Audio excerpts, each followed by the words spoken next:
Hi everyone welcome and welcome back to my YouTube channel RS video study को आज video रे आम ओडिया भाषार व्यावहारिक व्याकरणर व्यावहारिक लिखन कला डिस्कसन करबा हे पूर्व आम +3 PG UGC NEET and other examination रो बहुत गुड़े सिलेबस कवर करिछि जो माने वीडियो देखि नांती मो डिस्क्रिप्शन रे लिंक दे देबी आपण माने देखि परिबे।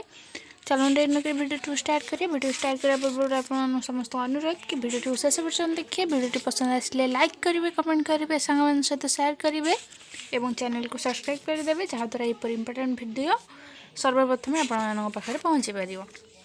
व्यावहारिक लिखन कला यार 1 नंबर क्वेश्चन, व्यावहारिक शब्द को क्यों अर्थ रे ग्रहण करा जायछि? उत्तर, व्यावहारिक शब्द को प्रयोग अर्थ रे ग्रहण करा जायछि। 2, लिखनर आविधानिक अर्थ कौन? उत्तर, लिखनर आविधानिक अर्थ होछि लिखन भी चिट्ठी लेखन, अक्षर विन्यास, दलील, चित्रकरण, पेंटिंग। 3 नंबर क्वेश्चन, व्यावहारिक लिखन कला रे थिबा कला शब्द केउं अर्थ रे व्यवहृत? उत्तर, व्यावहारिक लिखन कला रे थिबा कला कुशली बा नौपुण्य अर्थ रे व्यवहृत। 4 नंबर क्वेश्चन, व्यावहारिक लिखन कला रे केउं केउं लिखन को ग्रहण करा जाय परिबो? उत्तर, व्यावहारिक लिखन कला रे वक्तृता प्रस्तुति, सृजनात्मक लिखन, गण समस्याधर्मी संवाद लिखन, कार्यालय लिखन अनुविधि इत्यादि को ग्रहण करा जाय परिबो। 5 नंबर क्वेश्चन, व्यावहारिक लिखन कला रे केउं प्रकार भाषा व्यवहार करा जिबा विधेय?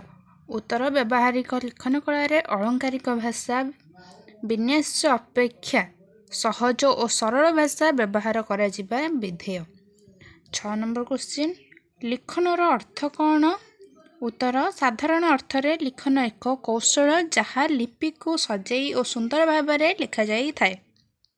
एठारे ही लिखनर सार्थक रूप पाठक देखिपारे। 7 नंबर क्वेश्चन, व्यावहारिक लिखन कला रे कौन थाए? उत्तर, व्यावहारिक लिखन कला रे समयर प्राण स्पंदन, नैतिक मानविकता बोधर आदर्श, भविष्यतर दृष्टिभंगी, जातीय और अंतर्जातीय अवबोध तथा व्यक्तित्वबोध थाए बोली उपलब्धि करा जाए। 8 नंबर क्वेश्चन, व्यावहारिक लिखन कला रे केउं केउं उपादान देखिबा को मिले? उत्तर, व्यावहारिक लिखन कला रे भाषा भाव वैशिष्ट्य भली उपादान रही थाए। 9 नंबर क्वेश्चन, व्यावहारिक लिखन कला रे केउं भली भाषा व्यवहार करा जाए? उत्तर, व्यावहारिक लिखन कला रे भाषा भावचित और पत्रचित हुए, रूढ़ी प्रवाद प्रवचन मध्य व्यवहार करा जाए भाषा को अधिक आकर्षणीय करि थाए। 10 नंबर क्वेश्चन, व्यावहारिक लिखन कला रे भाव उपादान रे कौन रहिबा विधेय? उत्तर, व्यावहारिक लिखन कला रे भाव उपादान रे उपस्थापना चातुरी सरल सरल हेबा विधेय। वीडियो ये रखिए। वीडियो पसंद आसले लाइक करेंगे, कमेंट करेंगे, सांग सहित शेयर करेंगे और चैनल को सब्सक्राइब करने बिल्कुल भी भूलिए नहीं। पुणी थे देखा आउ गोटे नुआ वीडियो रे व्यावहारिक लिखन कलार पार्ट 2 रे। से पर्यटन मो विदाय नौ वीडियो देखी धन्यवाद।